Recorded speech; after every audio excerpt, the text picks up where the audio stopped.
어, 이게 대체 무슨 일이야? 범의 발자국 곁에 이게 사람 흔적 아니냐? 평생 짐승만 잡으며 사람 취급도 못 받고 살던 백정서 서방.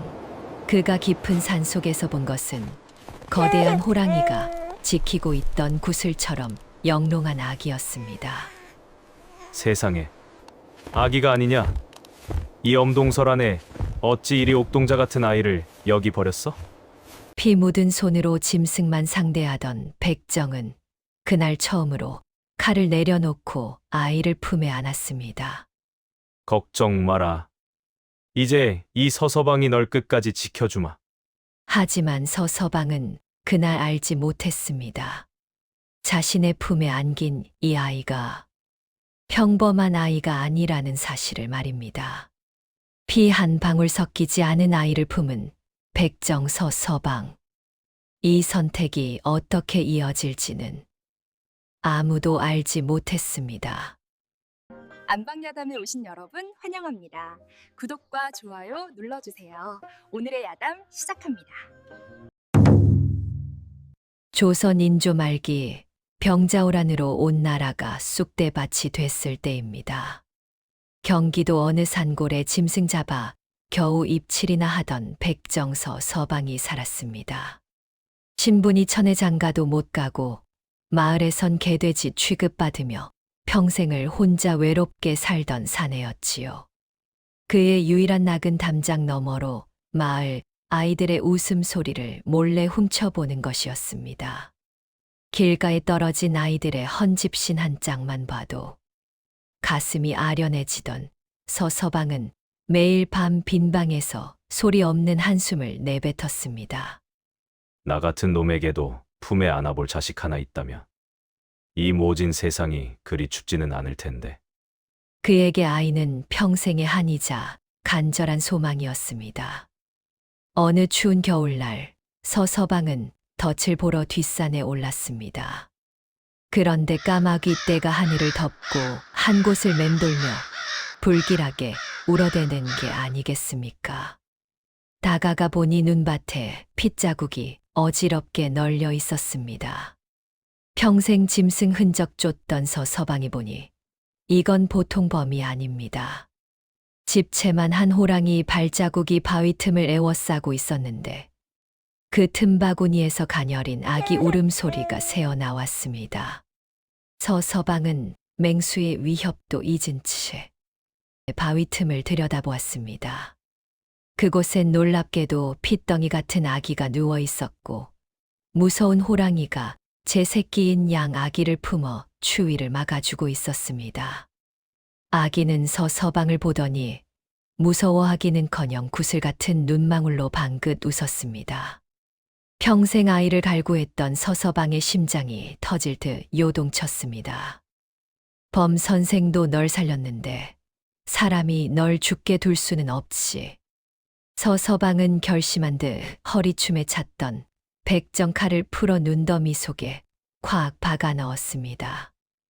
내 오늘부터 이 칼 대신 내가 내 아비가 되어 목숨 걸고 지켜주마. 서서방은 피 묻은 손을 눈에 쓱쓱 닦고는 꿈에 그리던 아기를 제 품속 깊이 안았습니다. 하지만 기쁨도 잠시 당장 아기 먹일 젖한 모금 없으니 눈앞이 캄캄해졌습니다.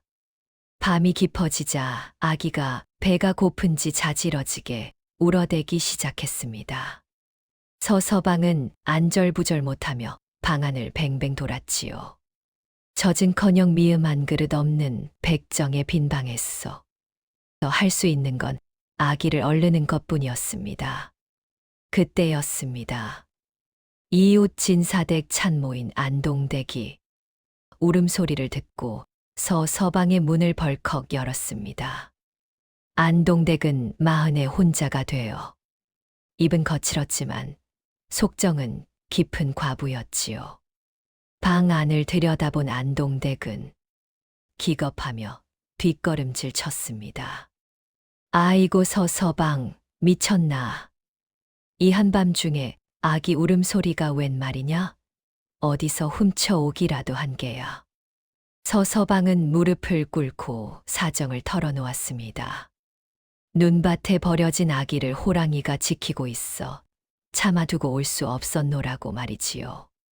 안동댁은 혀를 찼지만 배고파 우는 아기를 차마 외면할 수 없었습니다.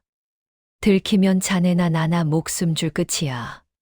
난 모르는 일인 줄 알아.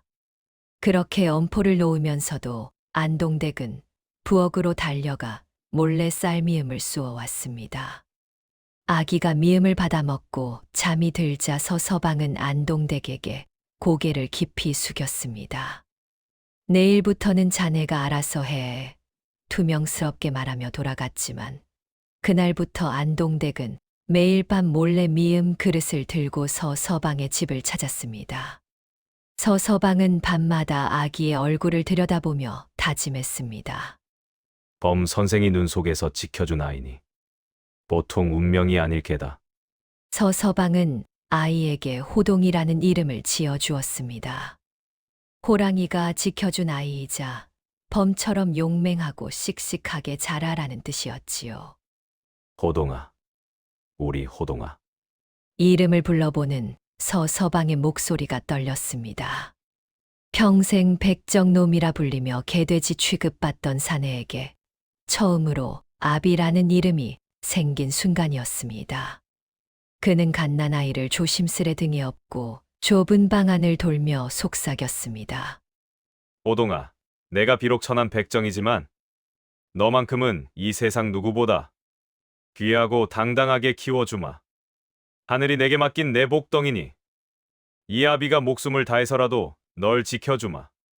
호동이는 서서방의 거친 품속에서 마치 아비의 결심을 알아듣기라도 한 듯 평화롭게 잠이 들었습니다. 서서방의 오두막은 마을에서 멀리 떨어진 외딴 곳이었지만 아기의 울음소리는 담장을 넘어 퍼져나갔습니다. 새벽마다 울려 퍼지는 낭낭한 소리에 근처에 살던 가난한 소작인들과 자식 없는 호라비 노인들이 하나둘 서서방의 집 앞으로 모여들었습니다. 대체 이 밤중에 무슨 소란인가? 서서방은 사색이 되어 아기를 품에 안고 마당으로 기어 나왔습니다. 살려주십시오. 제발 이 아이를 관가에 고발하지 말아 주십시오. 그때 안동댁이 몽둥이를 들고 나섰습니다. 이놈들아, 천하에 몹쓸 것들 같으니 산에 버려진 핏덩이를 거둔 게 무슨 죄라고 몰려와 텃세냐? 차라리 죽으라고 내버려 두란 말이냐? 안동댁의 호통의 사람들은 주춤했습니다. 그때 호동이 사람들을 향해 배시시 웃었지요. 그 천진난만한 모습에 사람들의 마음이 녹아내렸습니다. 자식 복 없던 늙은 호라비 노인이 먼저 입을 열었습니다. 허허, 이 늙은이도 평생 혼자인데 이 아이 재롱이나 보며 위안 삼지 뭐. 좋아, 우리 입을 맞추세. 이 아이는 우리가 같이 키우는 걸로 하자고. 문제는 마을의 탐욕스러운 이 진사였습니다. 어느 날 밤 기침을 하며 산책하던 이 진사가 서서방의 오두막 근처에서 멈춰 섰습니다. 담장 너머로 가늘지만 분명한 아기 울음소리가 새어나왔기 때문입니다. 어허, 이놈 봐라. 백정놈의 집에서 웬 아기 소리가 나느냐. 이놈 서서방아, 당장 나오너라. 이 진사의 호통이 떨어졌지만 오두막 안에서는 아무런 대답이 없었습니다. 서서방은 안에서 아기의 입바닥을 제 손가락으로 누른 채 숨을 죽이고 바닥에 납작 엎드려 있었지요. 곁에 있던 안동댁도 마당 구석에 있던 늙은 호라비 영감도 약속이나 한 듯 입을 굳게 다물었습니다. 이놈들이 다 귀가 먹었나. 서서방, 내 다 안다. 당장 문을 열지 못할까. 이 진사가 문고리를 잡으려 손을 뻗는 순간이었습니다. 문틈으로 비릿한 피 냄새와 짐승 가죽 썩는 냄새가 이 진사의 코끝을 찔렀습니다. 그 순간 이 진사는 흠칫하며 손을 멈췄습니다. 아차, 이곳은 사람 대접 못 받는 백정의 소굴이 아니더냐. 괜히 이 밤중에 천한 곳에 발을 들였다가 애군이라도 끼면 어찌할꼬. 앞날의 부정이라도 타면 내 손해지. 이 진사는 얼굴을 찌푸리며 옷소매로 코를 가렸습니다.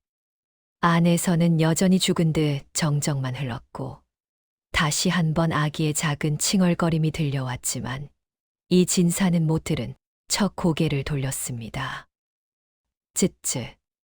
짐승 잡는 곳이라 그런지 요사스러운 소리가 들리는구나. 재수 없게시리. 그는 침을 뱉고는 서둘러 자리를 떴습니다. 양반의 비겁함과 오만이 위기를 스스로 물리친 셈이었지요. 이 진사의 발소리가 멀어지자 숨을 참던 서서방은 그제야 호동이를 꼭 껴안으며 참았던 눈물을 훔쳤습니다. 호동이 자라면서 미음만으로는 배를 채울 수 없게 되었습니다. 서서방은 동량젖을 얻기 위해 이웃 마을까지 돌아다녔습니다. 자존심도 체면도 없었습니다. 댁에 아기 주고 남는 젖이 있다면 조금만 나눠 주십시오. 제가 캔 약초를 다 드리겠습니다. 어떤 집에서는 소금을 뿌리며 문전박대를 당했고 어떤 집에서는 백정놈이 아이를 키우다니 별꼴이다라며 침을 뱉었습니다. 하지만 서서방은 고개를 조아리며 참고 또 참았습니다. 호동을 위해서라면 벼랑 끝에서 떨어져도 좋았습니다. 그러던 어느 날 저녁이었습니다. 낮에는 약초를 캐고 밤에는 호동이를 돌보느라 뼈만 남은 서서방이 돌아오자 호동이 처음으로 입을 열었습니다. 아부지. 그 한마디에 서서방의 눈에서 눈물이 주르르 흘러내렸습니다. 평생 백정놈이라 불릴 줄만 알았지 누군가에게 아버지라 불려본 적이 없었기 때문입니다. 서서방은 호동이를 꼭 안았습니다. 그래. 내 호동아. 내가 내 아버지다. 그 순간 서서방은 천하를 다 가진 기분이었습니다. 배고픔도 멸시도 더 이상 아무런 고통이 되지 않았습니다. 호동이는 무럭무럭 자랐습니다.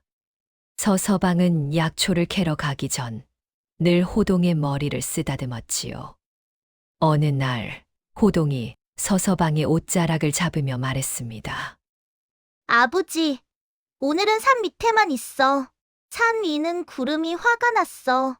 서서방은 대수롭지 않게 여겼지만 그날 오후 정말 산 정상에만 무서운 벼락이 내리쳤습니다.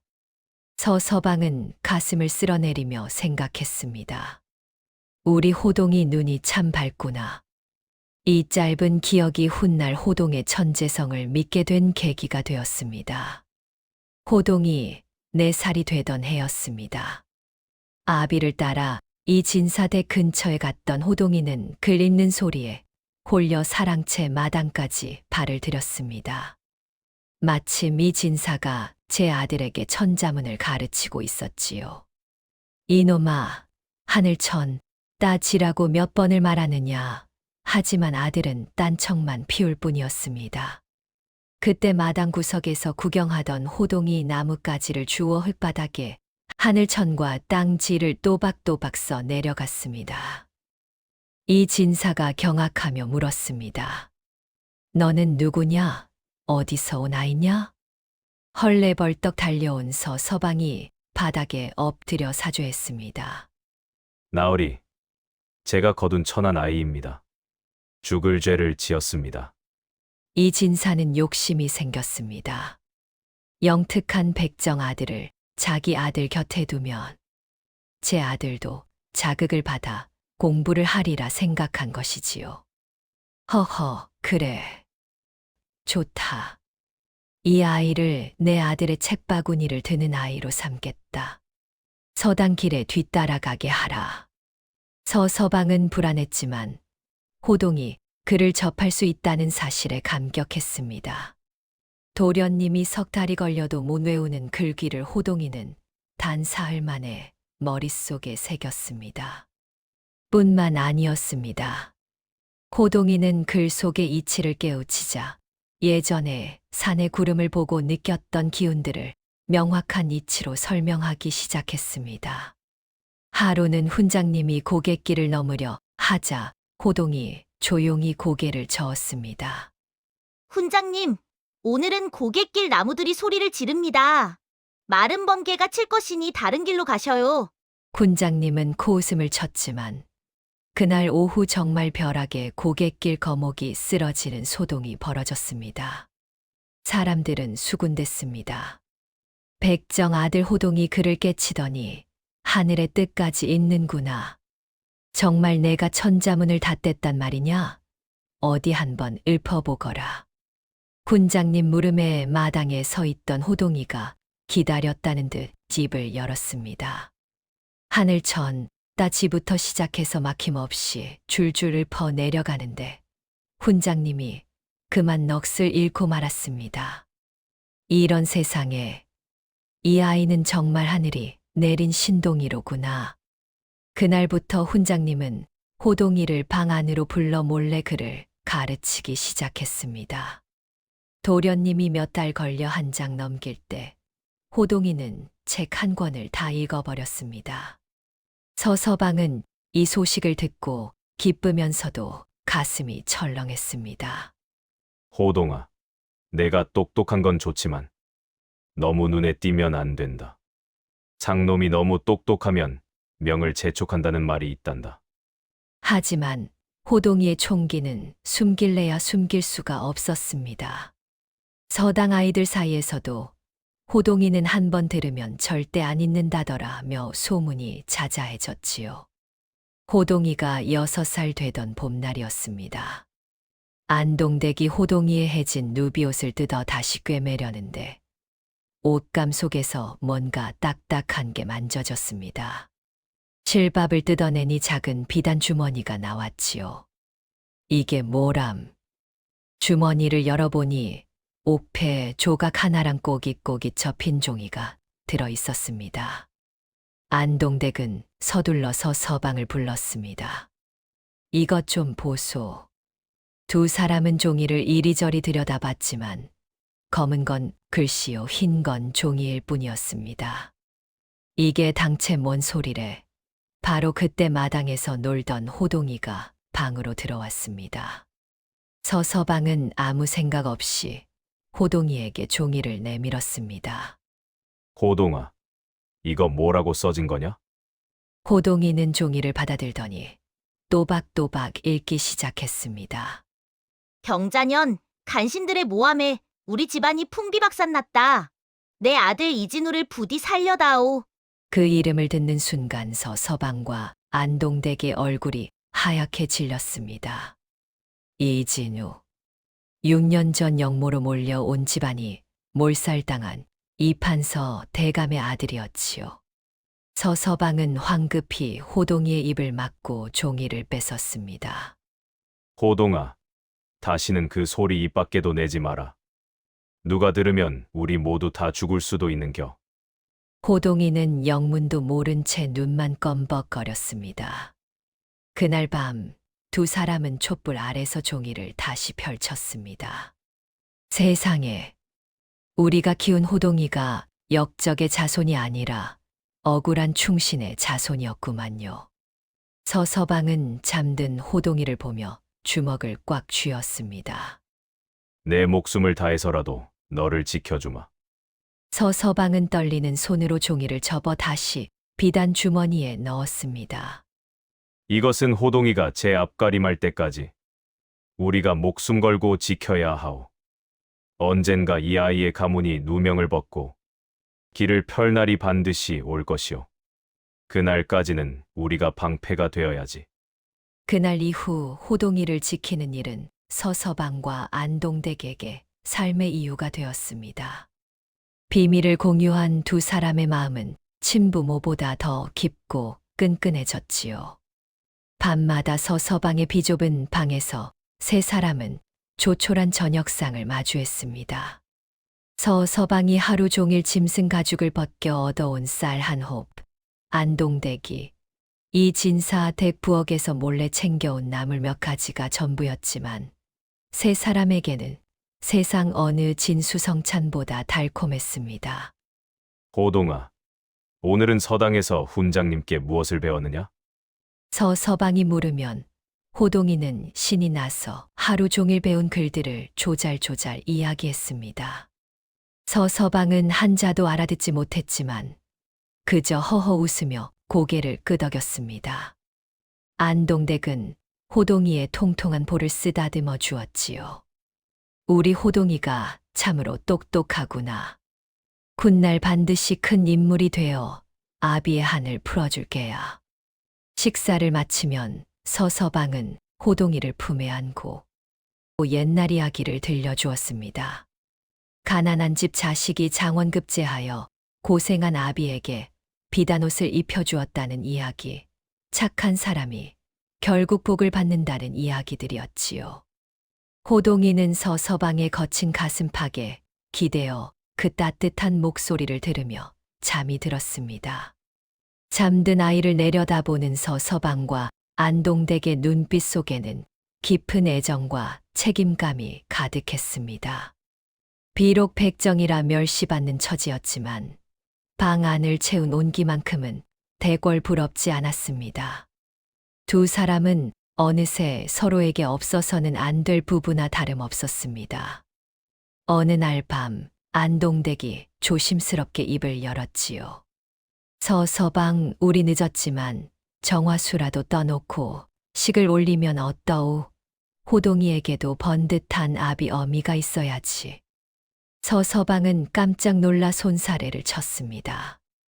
나 같은 늙은 백정놈이 안동댁 같은 분과 어찌 말이 안 되지요? 안동댁은 빙그레 웃으며 서서방의 거친 손을 잡았습니다. 늙은 과부면 어떻고 백정이면 어떻소. 우리는 이미 호동이 아비고 어미인 것을. 서서방의 눈에 뜨거운 눈물이 맺혔습니다. 평생 짐승 피나 묻히며 사람 대접 못 받던 그에게 이런 행복이 올 줄은 꿈에도 몰랐지요. 두 사람은 정화수 한 그릇 떠놓고 소박하게 혼례를 올렸습니다. 호동이가 두 사람 사이에서 방긋방긋 웃어대니 서서방은 생각했습니다. 비록 신부는 천해도 이보다 더 큰 복이 어디 있겠느냐? 사랑하는 아내와 총명한 아들이 있으니 세상 부러울 것이 없구나. 세월은 흘러 호동이가 10살이 되던 해였습니다. 하루는 이 진사가 천금을 주고 사온 명마가 갑자기 미친 듯이 날뛰며 사람을 태우지 않으려 했습니다. 마부들이 달려들어 채찍질을 해도 소용없었고 며칠째 먹이조차 입에 대지 않아 이 진사의 속은 타들어갔지요. 마침 그 곁을 지나던 호동이가 말에 눈을 가만히 들여다보더니 이 진사에게 말했습니다. 나으리, 저 말은 성질이 사나운 것이 아니라 발바닥에 가시가 박혀 울고 있는 것입니다. 이 진사가 기가 차다는 듯 물었습니다. 수십 년 말만 만진 마부들도 모르는 것을 내 놈이 어찌 안단 말이냐? 호동이는 차분하게 대답했습니다. 말이 걸을 때마다 오른쪽 뒷발을 살짝 들고 자꾸 그쪽 발을 핥으려 하지 않습니까? 아픈 곳을 말하지 못해 저리 몸부림을 치는 것입니다. 속는 셈 치고 말의 뒷발을 살펴보니 아니나 다를까 커다란 가시 하나가 살 속 깊이 박혀 있었습니다. 가시를 뽑아내자마자 말은 언제 그랬냐는 듯 얌전해져 호동이의 손을 핥았습니다. 이 진사는 입을 다물지 못했지요. 내 나이 고작 10살인데 어찌 그런 것까지 눈에 보이더냐? 호동이는 공손히 대답했습니다. 아버지가 짐승을 다루시는 것을 곁에서 보며 짐승도 사람처럼 아프면 몸으로 말한다는 것을 배웠을 뿐입니다. 이 진사는 호동이의 재주를 다시 한번 시험해보고자 입을 뗐습니다. 허허, 참으로 기특한 녀석이로구나. 그렇다면 이것도 한번 맞춰보겠느냐? 제 몸을 깎아 남을 돕고 머리에서 눈물을 흘리면서도 가슴에는 불을 품고 있는 것이 무엇이냐?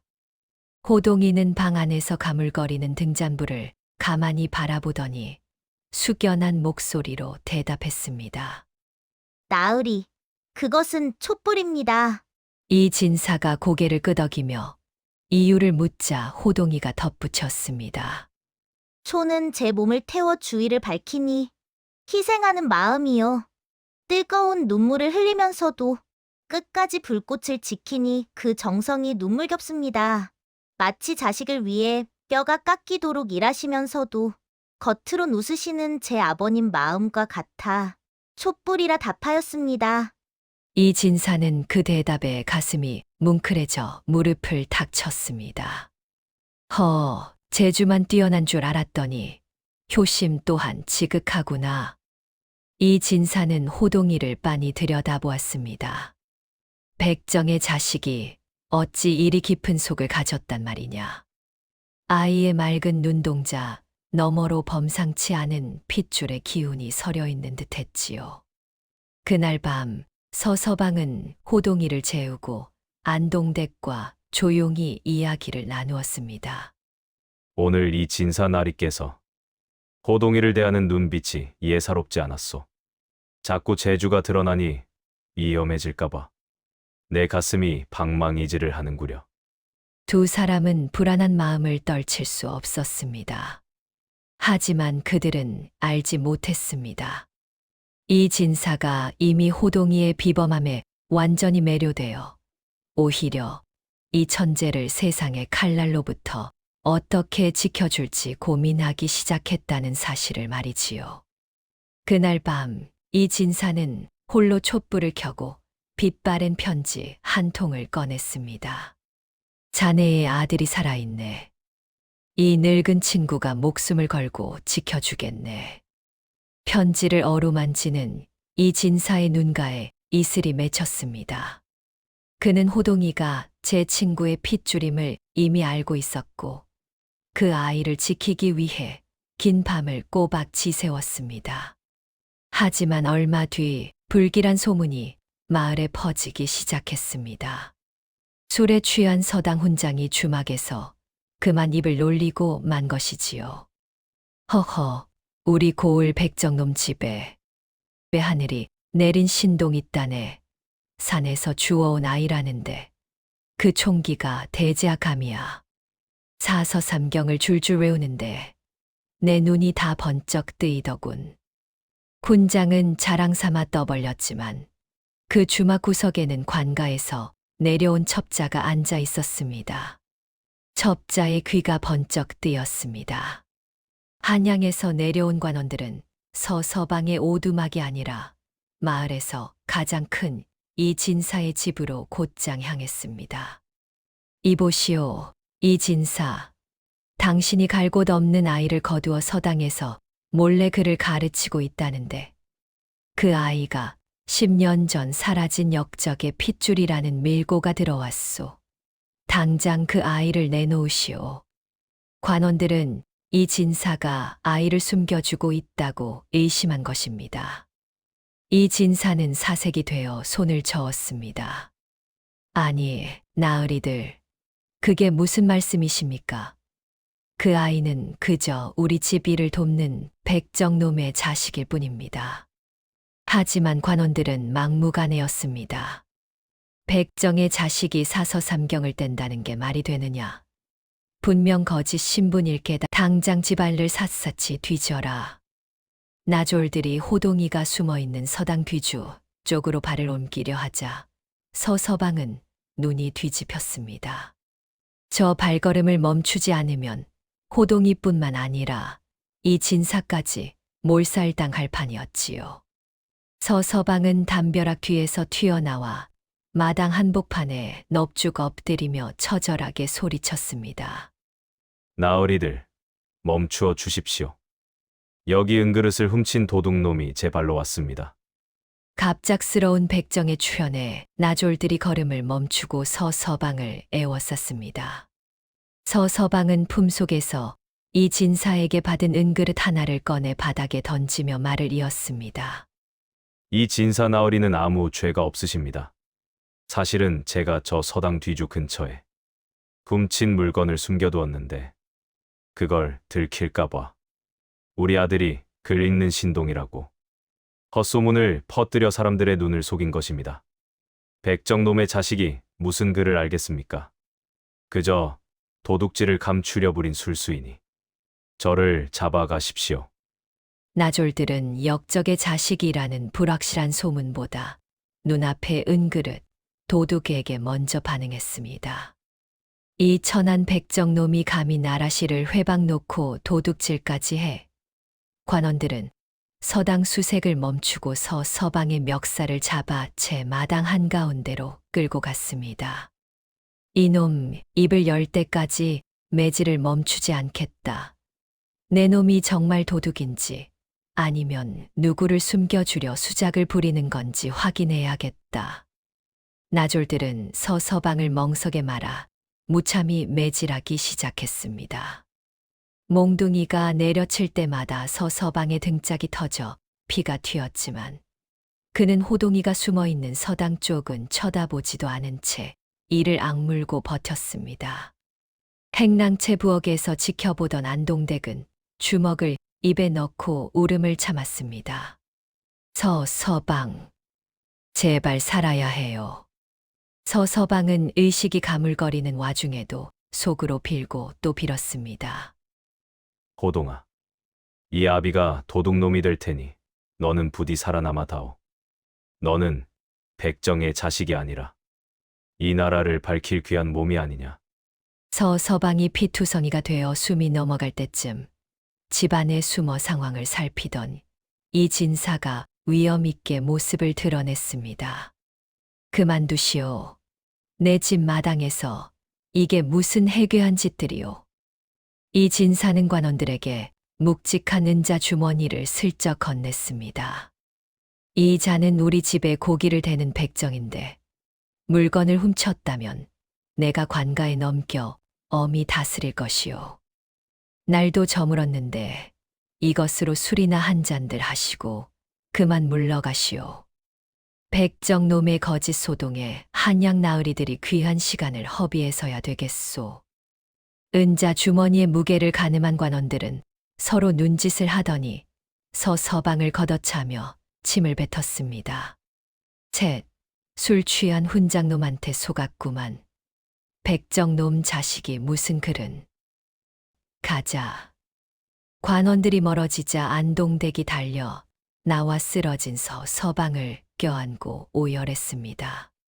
서당 귀주 속에서 이 모든 소리를 듣고 있던 호동이는 소리 없는 눈물을 흘리며 결심했습니다. 제 목숨을 바쳐 자신을 지킨 아버지를 위해 반드시 큰 사람이 되겠노라고 말이지요. 나졸들이 떠나자 마당에는 정적이 흘렀습니다. 이 진사는 피투성이가 된 서방을 내려다보며 복잡한 표정을 지었습니다.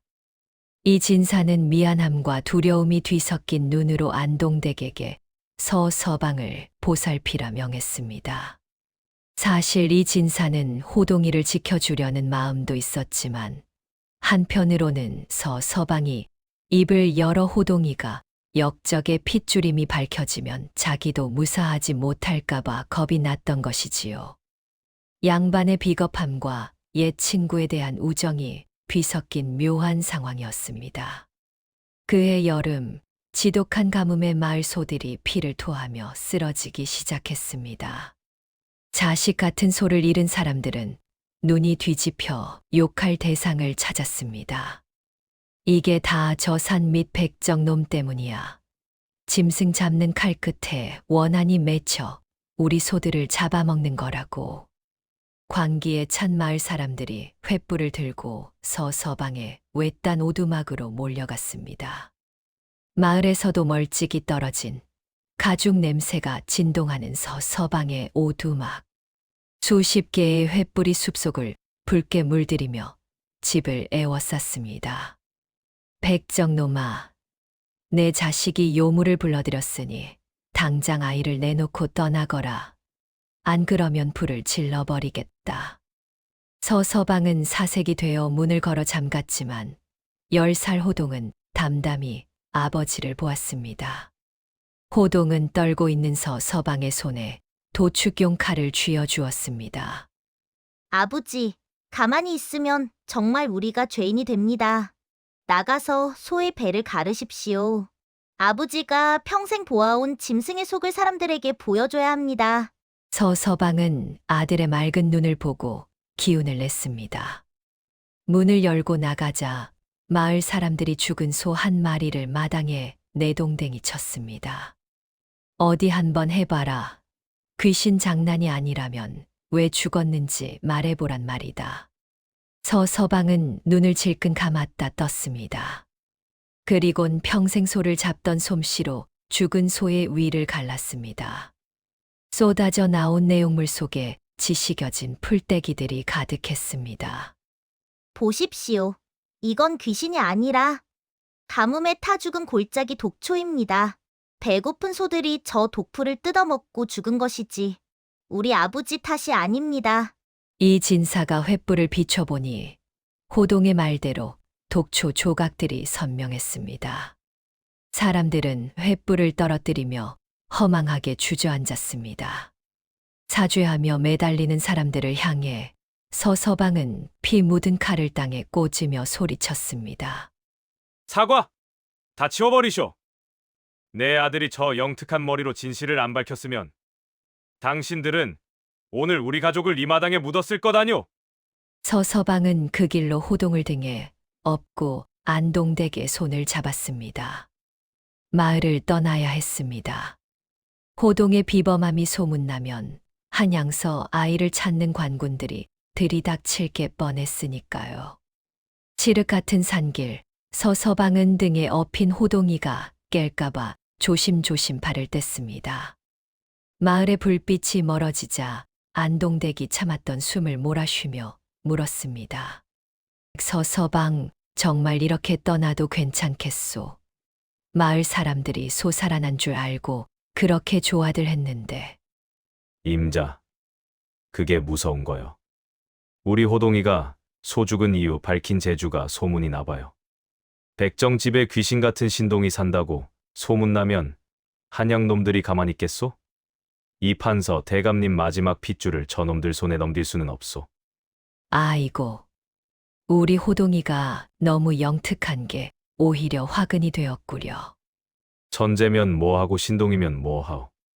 죽으면 다 끝인걸.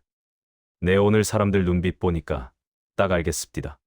저 영특한 재주 때문에 언젠가 우리 호동이 정체가 탄로날 거라는 걸 말이오. 내 매질을 당하면 당했지. 이 아이만큼은 지켜야 하오. 그럼 이제 우린 어디로 가나요? 한양으로 갑시다. 거기 숨어서 내 이름 지우고 살면 돼요. 임자, 앞으로 누가 물어도 이 아인 그냥 우리 아들 호동이요. 그래야 이놈이 삽니다. 서방은 잠든 호동을 다시 고쳐 업고는 단단히 동염했습니다. 호동아, 내 강아지 호동아. 걱정 마라. 이 애비가 다 막아주마. 서방은 안개 자욱한 산길을 향해 묵묵히 발걸음을 옮겼습니다. 백정의 아들로 숨겨진 명문의 핏줄. 세 사람의 위태로운 도주는 그렇게 한양의 밤안개 속으로 이어지고 있었습니다. 멀리 도성의 높은 성벽이 보이기 시작했지만 서방 가족이 향한 곳은 번듯한 성문 안이 아니었습니다. 성벽 아래 거친 가마니로 입구를 가린 흙집들이 다닥다닥 붙어있는 도성 밖 난민촌이었지요. 여기가 한양인가요? 사람보다 집들이 더 많구려. 임자, 이제부터는 숨소리도 죽이고 살아야 하오. 여기서 나는 그냥 고기 써는 서방이고 당신은 그저 내 집 안 사람일 뿐이오. 서방은 이 진사가 알려준 대로 시장통 구석 다 쓰러져가는 집의 문간방 한 칸을 빌려 짐을 풀었습니다.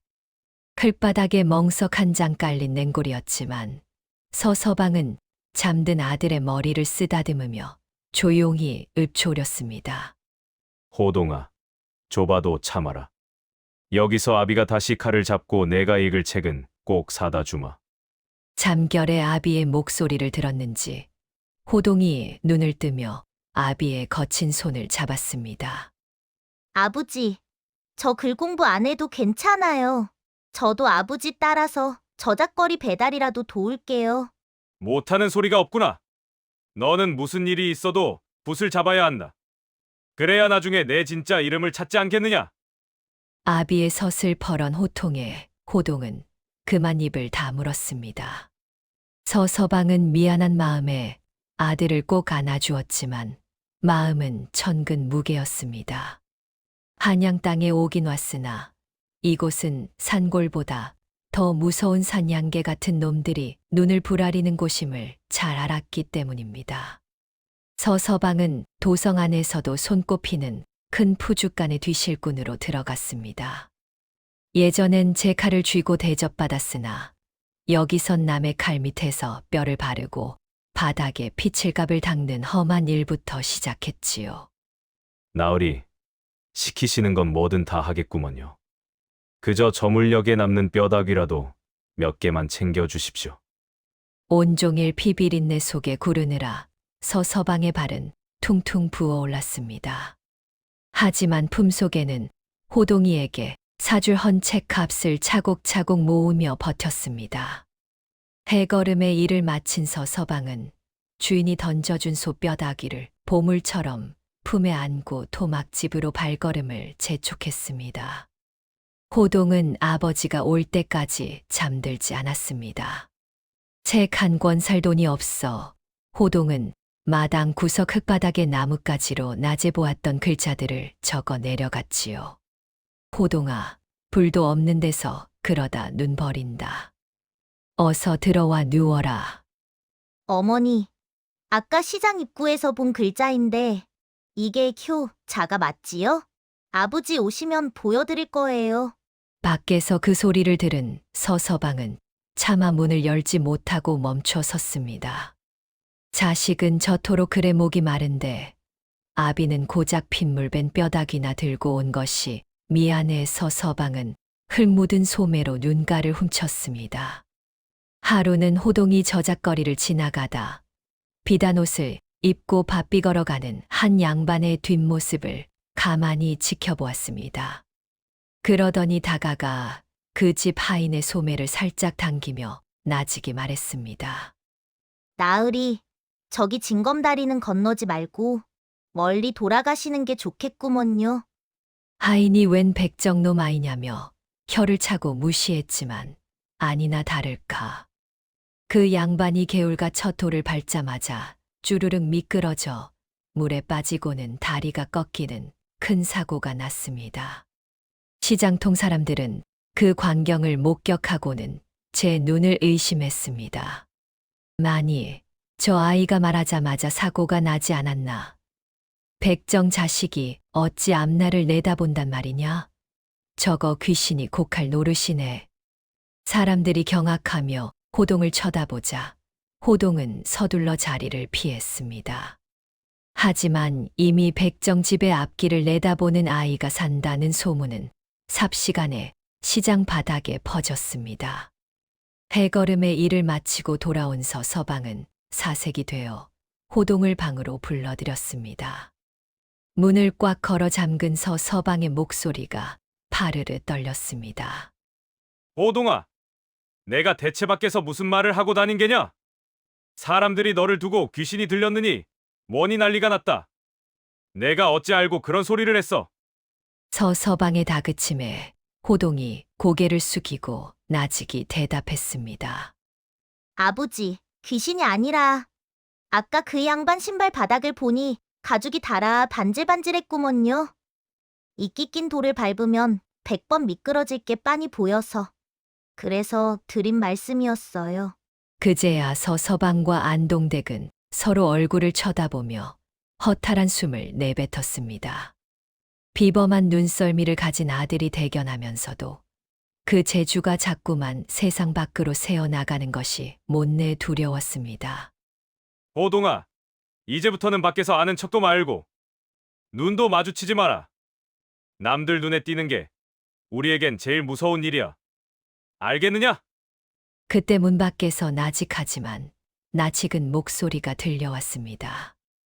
서서방 안에 있는가? 나일세. 서서방이 떨리는 손으로 문을 열자 이 진사가 벅찬 표정으로 서 있었습니다. 내 저작거리에 앞날을 내다보는 백정집 신동 소문이 파다하기에 설마 했네. 그런데 직접 와서 아이의 눈빛을 보니 역시 자네였군. 호동이 결국 제 재주로 나를 여기까지 불러들였어. 방 안으로 들어온 이 진사는 품속에서 비단에 쌓인 밀지를 꺼내 보였습니다. 서서방 주상 전하께서 드디어 판서 대감님의 억울함을 푸시고 가문을 복원하라 명하셨네. 나으리, 그곳이 정말 안전한 곳입니까? 이 진사가 복권 소식을 전하자 서서방은 기쁨보다 근심 어린 눈으로 호동을 바라봅니다. 이 진사는 서서방의 근심은 보이지 않고 오로지 이 기쁜 소식을 전하는 마음만 있었죠. 주상 전하께서 이미 대감님의 문중 어른들에게 전교를 내리셨네. 역적으로 몰려 몰수되었던 대감님의 본가를 다시 돌려주고 가문을 복원하라 하셨단 말일세. 이제 가문 어른들이 호동이를 아니 진우를 지킬 준비를 마쳤네. 이 진사의 말을 들은 서서방은 잠시 생각에 잠기더니 결연한 표정으로 말합니다. 나으리, 무슨 말씀인지 알겠습니다. 하지만 마음을 정리할 시간이 필요합니다. 오늘은 이만 돌아가시고 내일 아침 일찍 다시 와 주십시오. 알겠네 서서방. 이 진사가 돌아가자 서서방은 안동댁에게 눈짓을 합니다. 집안의 분위기는 순식간에 엄숙해집니다. 도련님, 앉으십시오. 이제부터 이 소인이 드리는 말씀을 단 한마디도 흘려듣지 마시고 가슴에 새기셔야 합니다. 갑자기 존댓말을 쓰며 거리를 두는 아버지의 모습에 호동은 가슴이 철렁 내려앉았습니다. 아버지, 왜 그러셔요? 도련님이라뇨? 서서방은 아이의 눈을 피하며 단호하게 진실을 뱉어냈습니다. 도련님은 이 소인의 자식이 아니옵니다. 도련님의 진짜 성은 이씨이시며 아버님은 이 나라의 판서를 지내셨던 지체 높으신 분이십니다. 10년 전 가문이 풍비박산 나던 날 소인이 도련님을 품에 안았습니다. 호동은 믿을 수 없는 이야기에 고개를 저으며 서서방의 소매를 붙잡으려 했습니다. 하지만 서서방은 자리에서 일어나 옷매무새를 가다듬더니 안동댁과 함께 예를 갖추어 큰 절을 올렸습니다. 아버지, 어메, 왜 이러셔요? 제발 이러지 마셔요. 무서워요. 왜 저한테 절을 하셔요? 오늘부로 백정 아들 호동이는 죽었습니다. 이제 도련님은 멸문당했던 판서 대감님의 댁으로 돌아가셔서 끊겼던 가문의 대를 잇고 주인을 잃었던 그 큰 집을 다시 채우셔야 합니다. 그게 도련님의 운명입니다. 바닥에 머리를 박은 채 어깨를 들썩이며 우는 서서방의 목소리에는 자식을 떠나보내야만 하는 아버지의 찢어지는 심정과 충신의 아들을 지켜냈다는 마음이 뒤섞여 있었습니다. 호동은 절규하며 두 사람의 손을 부여잡았지만 서서방은 끝내 고개를 들지 않았습니다. 제가 뭘 잘못했다고 이런 무서운 말씀을 하셔요? 저는 판서 아들 같은 거 몰라요. 그냥 아버지 자식 호동이란 말이에요. 너는 백정놈의 자식이 아니다. 내 아버지는 나라의 기둥이셨던 대감님이시고 내 어머니는 정경 부인이셨어. 이제 내 자리로 돌아가란 말이다. 호동이 서서방의 다리를 붙잡고 놓지 않자 옆에서 지켜보던 안동댁이 결국 통곡하며 아이를 끌어안습니다. 서서방은 자식의 효심에 가슴이 찢어지지만 더 모질게 소리를 지릅니다. 마당에는 정막이 흐르고 방 안에서는 세 사람의 낮은 소리 죽인 울음소리만 새어나옵니다. 서서방은 밤새 호동의 작은 손을 꼭 쥐고 놓지 못합니다. 어둠이 채 가시지 않은 새벽, 토막집 살인문 앞에 이 진사가 보낸 화려한 가마가 멈춰 섰습니다. 서서방 준비되었는가? 날이 밝기 전에 움직여야 하네. 방 안에서는 호동이 아비의 허리춤을 꽉 움켜쥐고 놓지 않았습니다. 서서방은 밤새 퉁퉁 부은 눈으로 아이의 손을 하나하나 강제로 떼어냈습니다. 아버지, 제발요. 저 그냥 여기서 백정으로 살게요. 고기 비린내 평생 맡아도 좋으니 저 버리지 마셔요. 아버지, 도련님, 어서 가마에 오르십시오. 여기가 어디라고 감히 백정의 허리춤을 잡으신단 말입니까? 어서 가세요. 서서방은 매정하게 호동을 안아들어 마당으로 끌고 나갔습니다. 안동댁은 차마 그 꼴을 보지 못하고 부엌 구석에 주저앉아 입을 틀어막고 통곡했습니다. 가마 앞에 내려놓자 호동은 흘바닥에 무릎을 꿇고 문고리를 잡으며 버텼습니다. 어메. 아버지, 나 안 가요. 죽어도 안 가요. 서서방은 떨리는 손으로 아이의 손가락을 문고리에서 거칠게 떼어내어 가마 속으로 밀어 넣었습니다. 그리곤 이 진사를 향해 땅바닥에 엎드려 절을 올렸습니다. 나으리, 우리 도련님, 잘 부탁드립니다. 뒤도 돌아보지 말고 가 주십시오.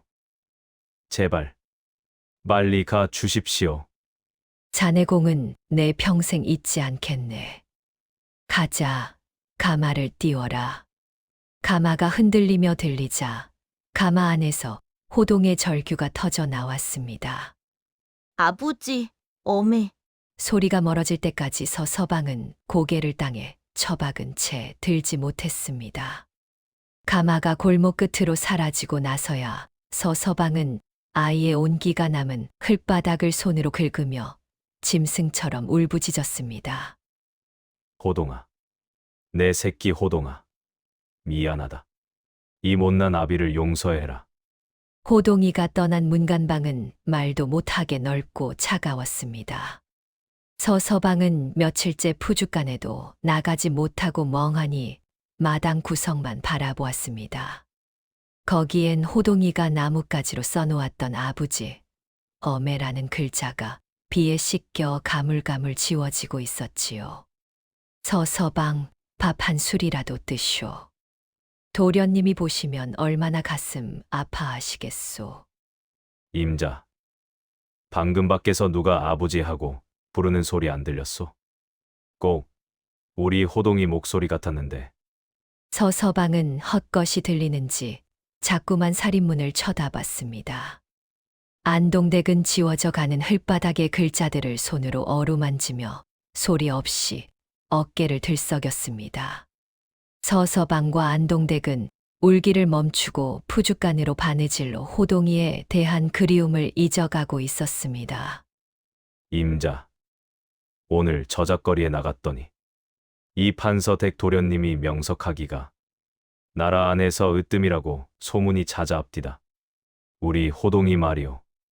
암요, 우리 아들이 어떤 아들인데 그저 밥은 잘 먹고 다니는지 그게 제일 걱정이구려. 두 사람은 비록 몸은 떨어져 있어도 호동이가 제자리를 찾아 빛나고 있다는 소식만으로도 배가 불렀습니다. 본가로 돌아온 호동은 좋은 옷과 넓은 방에 마음을 두지 않았습니다. 오히려 예전보다 더 늦게까지 책상 앞에 앉아 있었습니다. 졸음이 쏟아질 때면 아버지는 밤마다 푸죽간에서 서서 일하셨다. 내가 이만큼 배울 수 있는 건 그 손 덕분이다. 그 생각 하나로 호동은 다시 붓을 들었습니다. 낮에는 가문의 학문을 익혔고 밤에는 서서방과 안동댁을 생각했습니다. 호동의 손가락에는 굳은 살이 박이고 붓대는 닳아 점점 짧아졌지만 호동은 쉬지 않았습니다. 과거 시험날 호동은 서두르지 않고 답안을 써 내려갔습니다.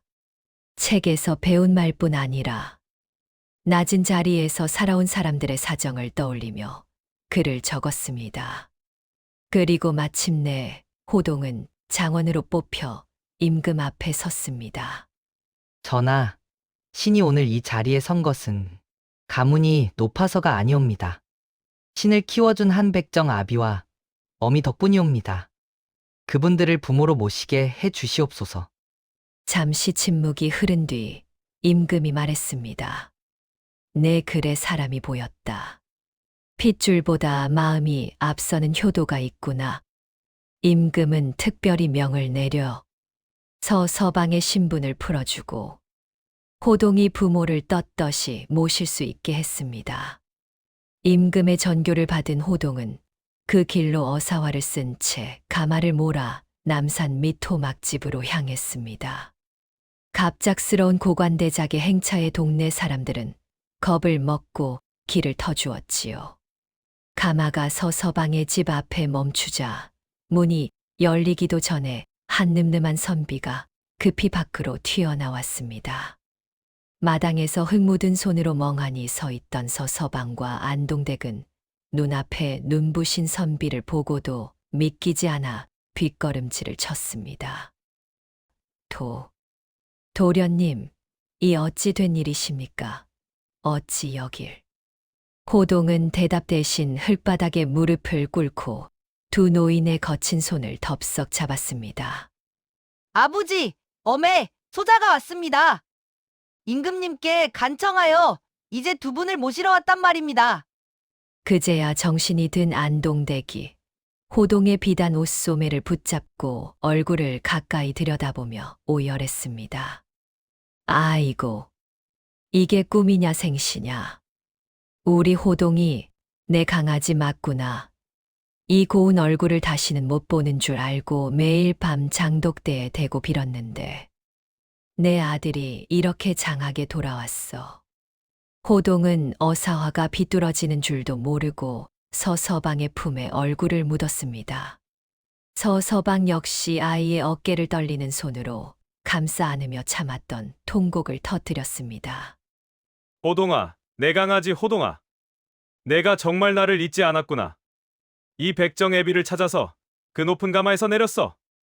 마당 밖에서 지켜보던 동네 사람들은 비단옷을 입은 선비가 흙바닥에서 백정 부부를 껴안고 우는 모습에 숙연해져 아무 말도 하지 못했습니다.